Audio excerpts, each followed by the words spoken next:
50,000 jobs could vanish in one single move. Yeah, that's the shocking reality GM just dropped on America. The auto giant is shutting down plants, shaking the lives of thousands of workers and families across the country. But here's where it gets explosive. Donald Trump has already fired back, and his reaction is anything but quiet. What did he say, and how could this change the future of the auto industry and politics at the same time? This clash isn't just about jobs, it's about power, money, and survival. On May 29, 2025, a simple shareholder letter hit like a thunderstorm. Buried inside was one blunt truth. Trump's brand new auto tariffs would drain $5 billion from GM this year alone. That single note didn't just stay in boardrooms. It lit a fire that spread across factories, dealerships, small towns, and even across borders. This wasn't one neat shutdown or one plant idling for a few weeks. It was more like dominoes falling one by one. Shifts cut, temporary layoffs, suppliers closing, diner booths going empty, and long-haul trucks sitting idle. From Detroit to Ontario, silence grew where once machines roared. Wall Street immediately slashed forecasts, investors fled, and suddenly workers across North America stared at their paychecks and wondered if they'd survive the summer. The question now circles like a storm cloud. How long can production lines stay quiet before something snaps? Economists warn the stakes are sky high. Nearly 50,000 jobs could vanish into thin air. Tariffs were never sold as chaos. They were marketed as a sharp tool, a clean weapon meant to bring jobs back home, protect American factories, make America build again. That was the promise. But promises don't always meet reality. In April 2025, the White House dropped a 25% tariff on every imported car and part. It sounded bold, but GM's financial alarms went off immediately. Inside headquarters, writing spread across balance sheets. Mary Barra, GM CEO, warned shareholders bluntly these tariffs would rip $4 to $5 billion from 2025 earnings. That wasn't just numbers. It meant less money for Ultium battery research, fewer funds for next-gen EVs, and squeezed operations everywhere. A small tweak came later in April. If final assembly happened in the US, companies got a tiny 3% offset. But it barely helped. GM still relied on 40% imported parts for its vehicles. That meant nearly every Silverado, Equinox, and Escalade carried a penalty. Add older tariffs on steel and aluminum, and suddenly each truck had an extra $3,200 cost slapped onto its sticker. That's not pennies, that's a family rent's check. Suppliers felt the pain first. A steering knuckle that cost $28 jumped to $36 overnight. And that ripple spread across 30,000 different parts. GM initially tried to absorb the costs, but Wall Street forced them to raise prices by mid-year. The math was brutal: higher costs, higher prices, fewer buyers. And for workers, it didn't stay in numbers. It became real silence on the factory floor. Any suppliers aren't going to feel a negative staffing impact on this. I don't know for sure, but at the same time, because so many suppliers are building parts for a wide variety of vehicles, there's a little bit more flexibility. The news headlines were dramatic. GM shuts down nationwide. Reality was messier, but just as painful. The first crack appeared on April 11th in Detroit. At Factory Zero, 200 workers were sent home. The official excuse was slowing demand. But whispers on the floor told a sharper truth.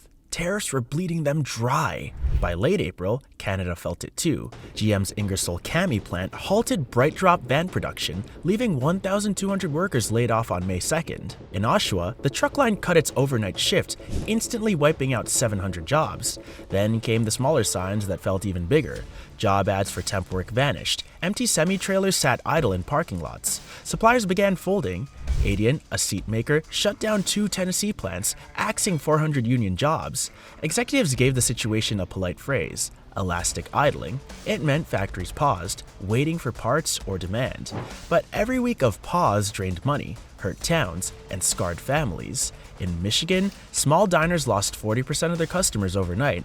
An Indiana repair shop warned it might have to fire half its staff. Local economies cracked like glass. Wall Street saw the damage and punished GM hard, cutting its outlook by 18%. This was no longer just a tariff battle. It was a slow bleed of an entire system. For years, GM proudly waved the EV flag. Ultium batteries, Silverado EVs, Hummer EVs were the poster child of the electric revolution. And for a while, it looked unstoppable. But then 3 dominoes collapsed almost at once, changing everything for GM's electric dream.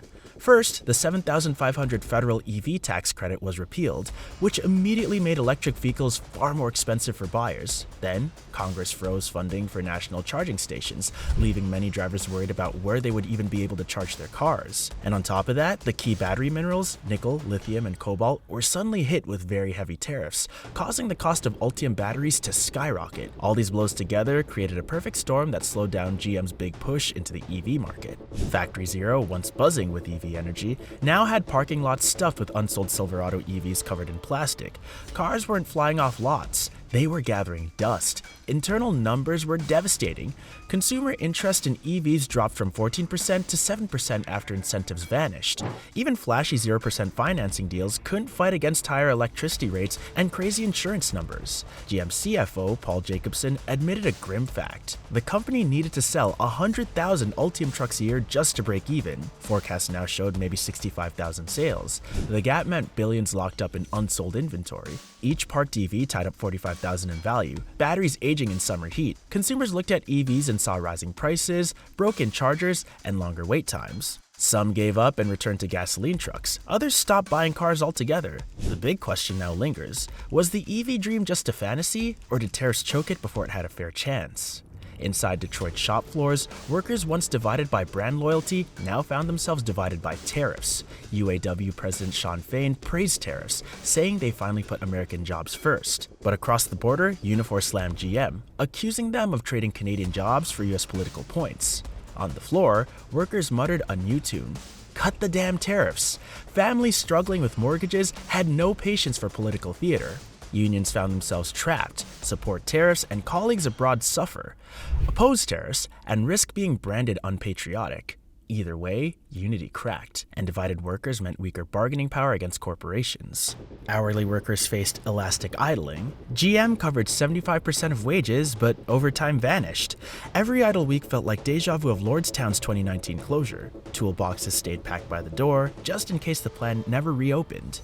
Meanwhile, Trump brushed off GM's struggles, saying they made their choices. His message was clear: adapt or sink. No bailout, no sympathy, just politics. GM wasn't suffering alone. The ripples spread everywhere. Stellantis Windsor in Canada, the last minivan plant, saw schedules swing wildly. Within 12 weeks, 900 workers in Indiana and Michigan faced layoffs. Dealer lots overflowed with unsold Pacificas, yet prices still climbed thanks to tariff costs.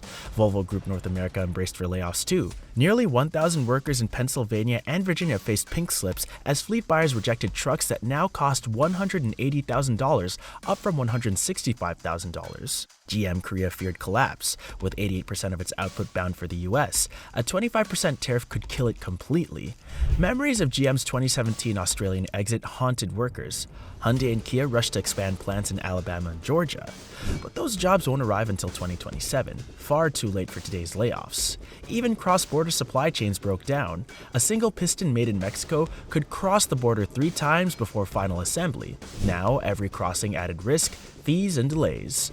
One Ontario supplier lost $1.2 million in a week over a customs error. Globally, whispers grew louder. Was this the start of a new era of economic retrenchment?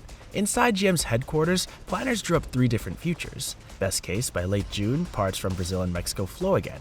Silverado output restarts in Fort Wayne and Oshawa. Detroit's EV lines hold steady, hitting 65,000 Ultium trucks for the year. Margins are razor thin but positive. Middle Path July brings fresh tariffs on Japanese and Korean electronics. Infotainment modules skyrocket in cost. Plant utilization dips. Washington gridlock stalls relief. Credit downgrades loom. Worst case, China cuts off rare earth minerals. Ultium battery production halts completely. Trucks buckle, plants go dark in the US and Canada. GM's debt outlook collapses. Worker morale sinks. Whichever future unfolds depends on 3 levers: demand, policy, and supply chain resilience. GM can cut billions in costs, but that's a drop in the bucket compared to the $5 billion tariff hole. Tariffs were sold as shortcuts to bring jobs home. Instead, they've left GM's plants silent, families anxious, and futures uncertain. If demand returns and policies shift, the lines can roar back. But if tariffs stick and credit tightens, silence may last not months, but years. It's about how one political decision can ripple through towns, countries, and lives. And as 50,000 jobs hang in the balance, the world watches, waiting to see if the line restarts or if the silence becomes permanent. That's all for today's update. Don't forget to hit the like button, share your thoughts in the comments, and most importantly, hit the bell icon and subscribe for more updates like this. Big things are unfolding, and you won't want to miss what comes next.